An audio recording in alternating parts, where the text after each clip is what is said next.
목적이 이끄는 삶이라는 주제로 말씀을 태어나겠습니다. 이스라엘 백성들이 지금 광야 생활을 하고 있죠. 이제 거의 광야 생활을 마감하고 있는 지점에 도착했습니다. 40년 동안 광야 생활을 했습니다. 정말 고생 많이 했습니다. 그런데 그렇게 40년 동안 많은 고생을 한 이유와 목적이 무엇이었을까요? 그것은 바로 가나안 땅이라는 목표가 있었기 때문에 그 고통을 감내했던 것입니다. 힘들어도 우리 애들을 위해서 일하잖아요. 애들 가르쳐야 되니까 얼마나 여러분들 고생 많이 하셨습니까? 자존심 그 별거 아니거든요. 사회생활 하다 보면 자존심이 막 흔들릴 때 있지만 가장의 무게는 다 이겨냅니다. 이스라엘의 목표는 가나안 땅에 들어가는 것입니다. 그 목표를 어떻게 또한 성취해야 한다고 말씀드렸습니까? 거룩과 순종으로 광야 여정을 통과하는 것입니다. 거룩은 바로 제사 제도를 통해서 우리가 배웠고, 순종이라는 것은 코스마다 이스라엘 백성들이 순종할 때도 있었고 미끄러질 때도 있었어요. 미끄러진 그 사건을 통해서 하나님은 책망으로 끝나지 않으세요. 순종을 그 일로 통해서 강조하시는 겁니다. 하지만 그 모든 과정에서 때때로 예기치 못한 변수가 발생할 때가 있습니다. 그럴 때는 어떻게 해야 할까요? 그럴 때를 위해서 우리에게 하나님이 주신 게 바로 나침반, 인생의 목적이라는 나침판이 하나님의 은혜로 우리에게 주어졌습니다. 가나안 땅을 목적에 둔 10전에서 지금 이스라엘 백성들 공동체 안에 큰 변수가 발생했습니다. 특별히 12지파 중에 갓 지파와 르우벤 지파가 엉뚱한 제안을 모세에게 해버린 것입니다. 오늘 1절과 또 그 다음 구절을 읽어보면 이스라엘 백성들 중에 갓 지파, 르우벤 이 두 개의 지파가 요단강을 건너지 않겠다라고, 요단강을 건너지 않고 지금 우리들이 머물고 있는 요단 동편에 목축하기 참 좋은 그 땅을 우리들이 차지하고 거기에서 가축을 키울 수 있도록 허락해달라고 이야기했던 것입니다. 이 두 지파의 모습을 보고 민수기 32장 33절을 읽어보면 므낫세 절반 지파 역시 요단 동편에서 땅을 달라고 이야기합니다. 여러분, 좋지 못한 이야기는요, 전염 속도가 굉장히 빠릅니다. 은혜스러운 이야기도 전염이 되지만 은혜스럽지 못한 이야기도 굉장히 전염이 잘 돼요. 어린 아이들에게 욕 한번 하면요, 그 아이들이 그대로 흉내냅니다. 이게 바로 지금 가나안 목전을 앞에 둔 이스라엘 백성들 공동체 안에 닥친 변수였습니다. 만약 여러분이 이스라엘 백성들을 이끄는 모세라고 한다면 이 사태를 어떻게 해결을 하시겠습니까? 먼저 왜 이런 변수가, 왜 이 두 개의 지파가 엉뚱한 소리를 하고 있는지, 엉뚱한 요구를 하고 있는지, 가나안 땅이라는 목표를 저버리고 요단 동편에서 기업을 얻게 해달라고 요구했던 그 원인과 이유가 있을 겁니다. 그 원인과 이유를 차분하게 찾아낼 수 있어야 합니다. 이때는 왜 그런 선택을 했는지 탓하거나 왜 이렇게 하는지 해석하면 안 돼요. 그냥 원인과 이유를 덤덤한 마음으로 찾아낼 수 있어야 됩니다. 의사 선생님들은 환자 앞에서 흥분하지 않아요. 차분하세요. 결론을 내리기 전에 검사, 검진을 꼼꼼하게 합니다. 이게 굉장히 중요합니다. 치료보다 앞서야 될 것이 무엇이기 때문이죠? 진단이기 때문에 그렇습니다. 그런데 오늘 본문은 1절에서 이미 이스라엘 백성들 중에 두 개의 지파, 르우벤, 갓 지파가 왜 그런 엉뚱한 행동을 했는지 그 이유가 첫 시작부터 이미 그 원인이 등장하고 있습니다. 오늘 본문 1절 말씀을 같이 읽겠습니다. 시작. 르우벤 자손과 갓 자손은 심이 많은 가축대를 가졌더라. 그들이 야셀 땅과 길르앗 땅을 본즉 그곳은 목축할 만한 장소인지라. 르우벤 자손과 갓 자손이 왜 요단 동편 땅을 달라고 요구하고 있습니까? 왜 요단강을 건너 가나안 땅에 들어가려고 하지 않습니까? 무엇이 풍족했어요? 가축대가 많았어요. 가나안 땅에 들어가면 산악지도도 많고 가축을 키우기에 여의치 않아요. 계산이 굉장히 빠랐습니다. 요단강을 건너서 가나안 땅에 들어가면 좋겠지만 그곳에 가면 이 가축대 다 키우기가 어렵다는 것을 이미 계산 다 했어요. 지금 미국과 이란이 전쟁 중에 있습니다. 그 이유가 원인이 무엇입니까? 여러 가지로 설명하는데 제가 볼 때 석유 때문인 것 같아요. 거창한 명분 때문에 전쟁하는 것 아닙니다. 100명이 넘는 어린 여학생들이 왜 이렇게 갑자기 폭격에 의하여 죽임을 당합니까? 전쟁은 자원의 한계 때문에, 결핍 때문에 벌어집니다. 또한 전쟁은 왜 발생할 수 있습니까? 결핍이 전쟁의 이유가 되기도 하지만 더 나아가서 풍족함도 하나님의 말씀에서 벗어나는 원인이 될 수도 있다는 말씀입니다. 오늘 본문 말씀을 보게 되면 심히 많은 가축대를 가졌더라. 그것은 목축할 만한 장소인지라 라고 말하고 있어요. 왜 변수가 발생했습니까? 세 가지로 정리합니다. 첫 번째, 르우벤 자손과 갓 자손에게 무엇이 많았습니까? 가축이 많았습니다.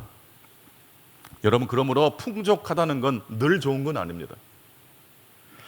오히려 하나님은 가득 찬 상태를 조심하라고 말씀하셔요. 가득 찬 상태. 연예인들이 인기가 막 절정에 다다랐을 때 어떤 일이 벌어져요? 추락해요. 엊그제 또 뭐 뉴스 보니까 유호정 탤런트 남편 되시는 분이 또 음주운전하다가 또 걸렸더라고.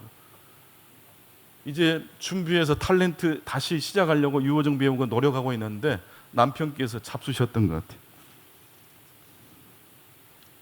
그런데 여러분, 풍족함이라는 그 의미는요, 가득 찼다는 그 의미는요, 가축대가 많다는 것으로만 한정 지을 수 없어요. 여러분, 결핍, 바닥을 친 상태도 풍족한 상태예요. 보통 우리가 스쳐 지나가는 두통 정도가 아니라 내 운명을 바꿀 정도로 큰 고난이 오면요, 그것도 가득한 상태일까요? 그것도 가득 찬 상태예요. 가득 찬 상태는 무엇을 해야 됩니까? 변화를 추구해야 돼요. 이때 우리는 하나님을 향하여 나아갈 수 있어야 합니다. 엘리멜렉의 가정, 즉 나오미의 가정은 언제 모압으로 이주했습니까? 베들레헴의 기근이 보통 기근이 아니에요. 어마어마한 기근이 찾아왔을 때, 기근이 가득 찼을 때 운명이 바뀐 거예요. 이런 부부싸움은요, 서로 익숙했을 때 말이 헛나가서 서로를 상처 줘요. 익숙하면 굉장히 조심해야 돼요. 예배가 잘 드려지지 않은 이유는 익숙한 때문일 수도 있어요. 근데 우리 충강교회 성도들 얼굴 보니까 제1교회로 이동해서 첫 번째 예배 드린 그날 얼굴 표정과 지금이 좀 달라지신 것 같아요. 그때는 막 두려움도 있고 설렘도 있고 여러 가지 복합적 감정을 가지고 오셨어요. 지금은요, 편안하게 안방처럼 앉아 계시네요. 익숙함 조심해야 합니다. 그래서 그 익숙한 마음, 풍족한 상태가 르우벤 지파, 갓 지파를 어떻게 움직였습니까? 본문 4절 말씀 읽겠습니다. 4절입니다. 시작. 곧 여호와께서 이스라엘 회중 앞에서 쳐서 면하신 땅은 목축할 만한 땅이요 장소요 당신들의 종들에게는 가축이 있나이다. 여러분, 망치를 든 사람의 눈에는 무엇이 잘 보여요? 망치를 들고 있는 사람의 눈에 무엇이 잘 보입니까? 무엇이 잘 보여요? 가축대가 풍족한 사람의 눈에는요, 뭐가 잘 보일까요? 목초지가 잘 보이는 거예요. 내 관심사로 세상을 바라보는 것이지 세상을 우리가 사심 없이 편견 없이 보는 게 아니에요. 내 주제, 내 인생의 관점을 가지고 다 봐요. 설교도 들을 때도 마찬가지예요. 다 자기 관점에서 듣기 때문에 어떤 날은 은혜가 되기도 하고 어떤 날은요, 그냥 맹탕처럼 지나갈 때가 있어요. 그러므로 여러분, 여러분의 관심사 주제를 일단 잠시 유보하실 수 있기를 바랍니다. 텅 빈 마음이 될 때라야 그 텅 빈 마음에 하나님의 은혜가 들어가지 않겠습니까? 요단 동편 땅은 말 그대로 목축하기에 참 적합한 땅입니다. 하지만 그 땅은 약속의 땅이 아닙니다. 돈 잘 벌면 교회 열심히 봉사하겠습니다라는 말을 절대로 저는 믿지 않습니다. 지금 봉사 충성하지 않은 사람이 어떻게 풍족했다고 할 수 있겠습니까? 저도 속지 않고 하나님도 속지 않습니다. 이스라엘은 목표가 분명합니다. 목적지가 분명합니다. 그것은 목초지가 아니라 가나안 땅입니다. 그 땅은 젖과 꿀이 흐르는 땅이라고 하지만 굉장히 척박한 땅이기도 합니다. 하지만 그 땅은 하나님이 정해놓으신 땅이라는 말씀입니다. 그러므로 신자는 나의 욕망과 욕심을 넘어 하나님의 계획을 바라볼 줄 알아야 됩니다. 우리 청년들 얼마 정도 돈을 벌면 행복할 것 같아요? 한 10억 정도? 양이 안 차나 보네. 한 20억 정도? 그러면 뭐 할 건데요? 여러분, 돈을 번다는 것 만만치 않은 일이고 그거 절대 가볍게 여기면 안 됩니다. 그런데 여러분, 돈 버는 목적이 돈이 되면 안 돼요. 돈 버는 목적이 돈이 되면 돈에 사로잡히기 때문입니다. 지금 루벤 갓 지파는 뭐에 사로잡혔어요? 돈에 사로잡혔어요. 가나안 땅에 들어가면 가축을 잘 키울 수 없다는 것 때문에 그는 약속의 땅을 등지고 요단 동편에 남고 싶다라고 말하고 있어요. 여러분, 꿈을 이루실 수 있기를 바랍니다. 그런데 여러분, 꿈을 이루기 위해서는 꿈 넘어 꿈까지 나아가야 됩니다. 따라서 합시다. 꿈 넘어 꿈. 돈 버는 것이 꿈입니다. 그러나 그 돈 버는 꿈이 꿈으로 끝나버리면 안 돼. 그 꿈을 넘어서는 꿈이 있을 때라야 그 돈을 제대로 관리할 수 있고 경영할 수가 있어요.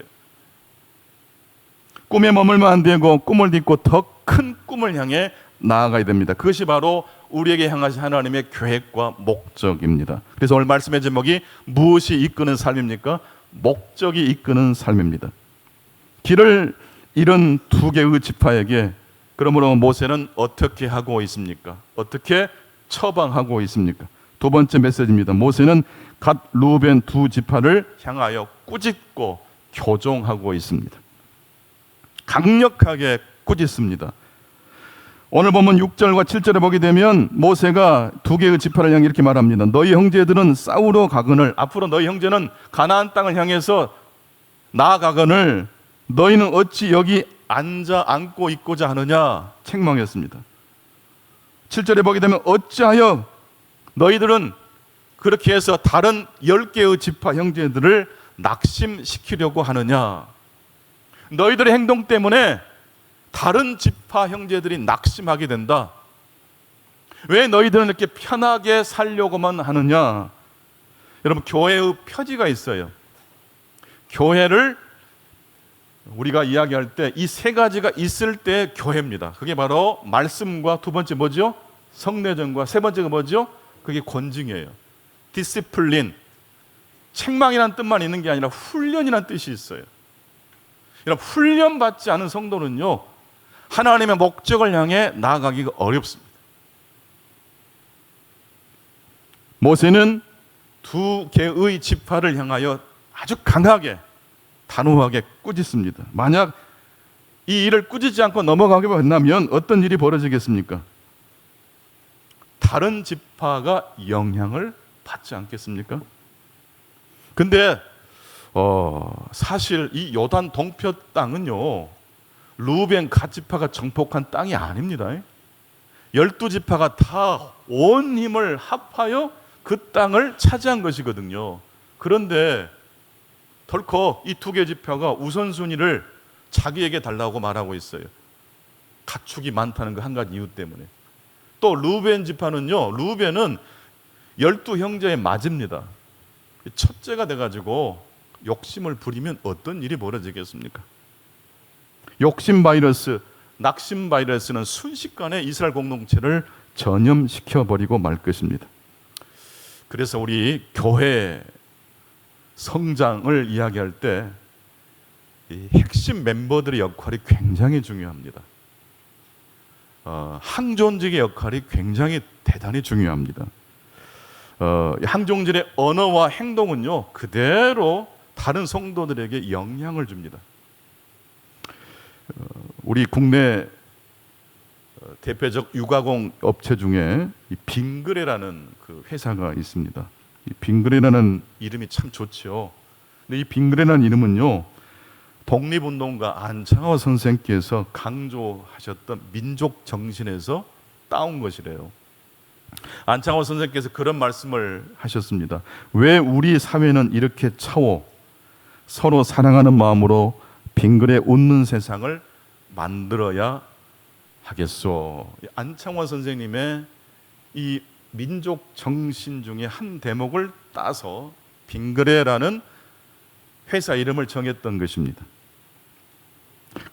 안창호 선생께서 말씀하신 웃음은 단순히 감정적 웃음을 이야기하지 않습니다. 슬픔과 혼란 속에서도 서로의 존엄을 지켜주고 공동체를 지켜내는 긍정의 힘을 가르쳐서 빙그레라고 말씀하신 것입니다. 루벤과 같이 파는 그런 점에서 볼 때 빙그레 정신이 있어요, 없어요? 전혀 찾아볼 수가 없어요. 이대로 이 두 개의 지파를 방치하면 현재는 물론이거니와 이스라엘 백성들이 가나안 땅에 도착했을 때 더 문제가 생깁니다. 아마 서로 좋은 땅 찾아겠다고 난리 법석을 피울 거예요. 모세는 12지파를 다 모아놓고 특별히 이 두 개의 지파를 향해서 12명의 정탐꾼이 가나안 땅을 정탐했던 이야기를 들려줍니다. 그때 10명의 정탐꾼이 부정적 보고를 해가지고 이스라엘 백성들이 그 부정적 생각에 감염돼 버리고 말았지 않습니까? 그 결과 이스라엘 백성들이 통째로 1세대가 가나안 땅에 들어가지 못하게 됐어요. 그러면 핵심적으로 어떤 공동체에서 일하는 분들의 언어와 선택이 이렇게 중요한 겁니다. 손영원 목사님께서, 사랑의 온자탄 그 손영원 목사님께서 여수 중앙교회에서 부흥회를 인도하셨는데 그때 설교 제목이 나는 셋째입니다라는 제목의 설교였습니다. 나는 셋째, 그러면 첫째와 둘째가 있다는 것인데 첫째는 누구이실까요? 하나님이시겠죠. 둘째는요, 내 이웃입니다. 그리고 셋째는요, 바로 나라는 거예요. 설교 내용 복잡하지 않아요. 간단해요. 근데 이 말씀을 계속 1시간 내내 반복하신 거예요. 하나님이 첫째고 내 이웃이 두 번째고 그리고 세 번째는 나여야 합니다. 이때 한 중학생이 그 설교를 듣고 감동을 받고 변화를 받고 결심을 합니다. 그리고 나는 셋째로 살겠습니다라고 결단합니다. 그 결단을 했던 중학생 아이의 이름이 송기득입니다. 나중에 목원대학교 조직신학 교수가 되셔서 한국 신학계에 큰 발자취를 남기신 분입니다. 이분은 말로 강의하신 분이 아니고 실제로 그 결핵에 걸리신 분들을 돕는 그 공동체를 아주 오랜 시간 꾸려 나갔던 분이기도 합니다. 그 송기덕 교수님이 얼마나 열심히 공부하려고 했겠습니까? 시골 정말로 그 꼴짝이에서 어렵게 여수로 유학 가서 자취하는데 첫째가 되고 싶어서 기도도 열심히 하고 공부도 열심히 했는데 그날 손영원 목사님 설교는 첫째가 되면 안 된다는 거예요. 그건 빙그레 정신이 아니라는 거예요. 그건 예수 정신이 아니라는 거예요. 나는 셋째가 될 때라야 하나님이 영광을 받으시고 나로 인하여 다른 사람들이 빙그레 웃을 수 있다는 것입니다. 꿈을 성취하기 위해서는 꿈 넘어 어디까지 가야 돼요? 꿈까지 가야 돼요. 우리 충남교회가 부흥하기를 원하십니까? 그러면 꿈 넘어 꿈까지 가야 돼요. 얍상하게 살면 안 돼요. 그 하나님을 속일 수 없어요. 모세의 강력한 책망을 받았던 이 루벤 지파 갓 지파는 어떻게 했을까요? 마지막 세 번째, 모세의 꾸짖음을 듣고 갓 자손과 루벤 자손은 마음을 바꾸었습니다. 어떻게 마음을 바꿨을까요? 목적이 이끄는 삶으로 전환했습니다. 민수기 32장 16절에서 19절을 보게 되면 모세의 책망을 받은 두 개의 지파가 어떻게 변화됐는지 내용이 등장하는데, 먼저 17절을 보면 우리는 무장하고 이스라엘 자손을 그곳으로 인도하기까지 형제들 앞에서 앞장서서 싸우겠습니다라고 고백합니다. 요돈 동편 땅을 혹 주실 수 있다면 우리는 여기에 머물러 띵까띵까 노는 게 아니라 아이들과 가족들을 잠시 여기에 놔두고 무장하고 가장 먼저 지파들의 앞에 선두에서 모든 전쟁을 치르겠다라고 말합니다. 그래서 형제들이 안식하고 그 땅을 도착하여 자기 기업을 이루고 난 다음에라야 다시 저는 가족이 있는 곳으로 돌아오겠다고 말합니다. 그게 바로 18절과 19절에 나옵니다. 이스라엘 자손이 각기 기업을 받기까지 요단 동편 땅으로 돌아오지 않겠습니다. 19절, 또 우리는 요단 동편에서 기업을 받았기 때문에 요단 저편 가나안 땅에서는 기업을 받지 않겠다라고 말하고 있습니다. 여러분, 변수는 언제라도 우리를 찾아올 수 있습니다. 유혹은 언제라도 우리를 넘어뜨릴 수 있습니다. 언제 가장 넘어지기 쉬운 때입니까? 풍족할 때입니다. 또한 그 풍족함의 의미는 고난도 풍족하게 될 때 그 고난이 우리를 이끌고 갈 수 있습니다. 그러나 풍족함의 자리에 도달했을 때 하나님을 앙망하는 사람은 그 풍족함에서 빠져나와 꿈 넘어 꿈으로 향해 나아갈 줄로 믿습니다. 가나안이라는 목적지를 보지 못하게 하는 마귀의 유혹이 분명히 있습니다. 그럴 때마다 꿈 넘어 꿈이라는 우리 인생의 목적을 가다듬어야 할 것입니다. 이 볼보라는 자동차가 참 그 튼튼한 자동차 만들기로 유명한 자동차 회사입니다. 자동차 산업이 속도 경쟁에 빠졌을 때 이 볼보라는 자동차는 안전이라는 목적지를 선택했습니다. 1927년 스웨덴 에테보리에서 아서 바르이엘손과 구스타프 라르손에 의해서 이 볼보라는 기업이 창업이 됐는데요. 이 두 창업자가 이 자동차 제조회사를 시작하기 전 이 회사의 정체성이 될 만한, 나침반이 될 만한 그러한 문장 하나를 공동으로 만듭니다. 그 내용이 바로 이렇습니다. 차량은 사람을 운송하는 것이다. 그렇다면 볼보의 기본 원칙은 언제나 사람들의 안전이어야 한다. 이것이 바로 볼보의 목적, 존재 목적이 되었고, 이후 100년이라는 시간이 지난 동안 계속해서 이 볼보의 정체성을 결정짓는 기준으로 삼고 있습니다. 우리도 인생 여정을 살아가면서 헷갈릴 때가 있어요.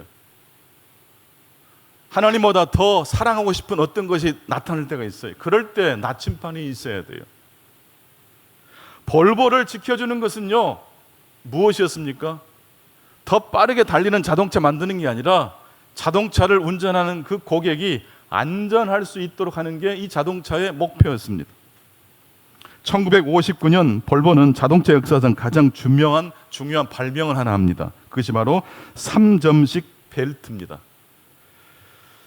기존의 2점식 벨트는 상체가 갑자기 앞으로 쏠려버리기 때문에 치명적인 부상을 당할 수 있는데, 이 3점식 벨트는 몸 전체를 안전하게 고정시켜주기 때문에 자동차가 충격에 노출되어도 운전자를 안전하게 이 벨트가 붙잡아준다는 것입니다. 이 혁신적인 발명이 더욱 빛을 발한 건 이 볼보가 이 기술을 특허로 보호하지 않고, 무엇으로 보호하지 않고? 특허로 보호하면 무엇이 들어와요? 엄청나게 돈 많이 들어와요. 가축대가 더 많아진다는 뜻이에요. 그러나 이 특허를 자식 회사에 묶어놓지 않고 전 세계 자동차 제조 회사를 향하여 무료로 공개해버렸습니다. 왜냐하면 볼보라는 회사의 존재 이유 목적은 무엇입니까? 더 많아지는 재산이 아니라 안전하게 자동차를 많은 사람들이 이용할 수 있도록 하는 거예요. 근데 솔직히 이 특허를 내지 않았을 때 그 결정이 쉬웠을까요? 어려웠을까요? 특허만 내면 볼보는 자동차 안 팔고도 지금까지 먹고 살 수 있을걸요?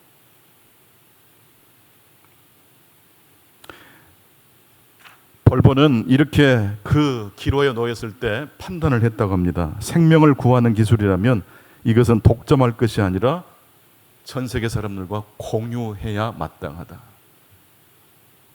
생명을 구하는 기술이라면 독차지할 것이 아니라 전 세계 인류와 공유해야 마땅하다. 조나스 솔크라는 소아마비 백신을 개발했던 의사 역시 무료로 공개했어요. 여러분, 이게 예수 믿는 사람들의 모델이 되어야 되지 않을까요? 우리 청년들 꿈을 향해 나아가시되 그 꿈을 이루기 위해서는 꿈 넘어 어디까지? 꿈까지 가야 돼요. 우리의 존재 목적을 망각하면 성공해도 망해요. 패배해도 망해요. 한번 묻겠습니다.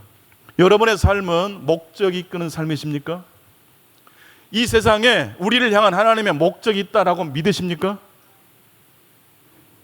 단순히 우리의 삶이 이 세상에 우연하게 태어난 존재이거나 그래서 어떤 시인처럼 소풍 한나절 즐기기 위해서 온 것이 아니라면, 분명한 목적을 가진 인생 여정으로 하나님께 부름을 받은 인생이라면 우리는 어떻게 해야 행복할까요?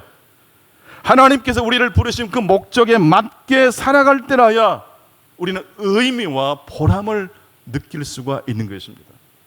아무리 돈이 많아져도 의미와 보람이 없고 다른 사람들로부터 존경을 받지 못한다면 그 인생 꽝인 거예요. 그래서 우리 윤석열을 존경하지 않아요. 히틀러를 추앙하지 않아요. 트럼프를 존경할 생각 추워도 없어요. 여러분, 트럼프는 돈 많은 사람이에요. 근데 왜 이딴 짓을 합니까? 꿈을 이뤘는데 꿈 넘어 꿈까지 그 꿈이 나아가지 못했기 때문에, 죄송합니다, 제 욕설이 나올 수도 있어요, 질환 발광을 하고 있는 거예요. 아니, 이 전쟁이 지금 계속 확장될 가능성이 높아요. 오늘 저녁에 하나님이 확 데려가셨으면 좋겠어요. 성도 여러분, 이제 말씀 맺겠습니다. 여러분은 몇째이십니까? 여러분은 몇째로 살고 싶으십니까? 나는 셋째입니다. 시작하십시다. 나는 셋째입니다. 기도하겠습니다.